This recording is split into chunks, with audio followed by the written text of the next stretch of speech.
So, landlords, all properties have hazards, and that's not the problem. Under HHSRS, the key is catching them first. So, the most common Category 1 hazard in the private rented sector is around the subject of falling. So, that could be things like loose carpet trims, it could be loose balustrades or banisters on the property, it could be window restrictors to make sure that they're not opening too wide to allow someone to accidentally fall out of the window. So make sure all of these things are taken care of when you're thinking of that sort of hazard. So another common hazard is excess cold. So you need to think about things like, can the property be fully heated by the heating system that's in place and heated comfortably?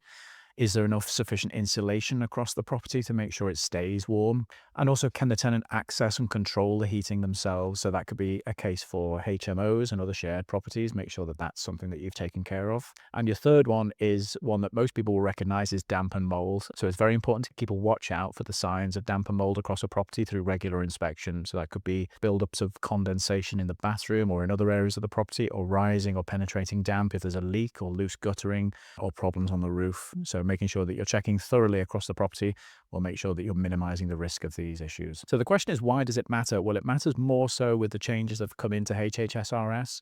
So for Category 1 hazards, a local authority can issue a fine of up to £7,000 per hazard, and that can be done on the spot. So we know that HHSRS is a technical system, but it's important just to make sure you use the guidance and advice that we have on the NRLA website. That includes a checklist for you to take into account all the risks that a property might present. So take a look at that, whether you're an existing property owner or looking to purchase a property. Go through that list and make sure that there's no hazards present in your property.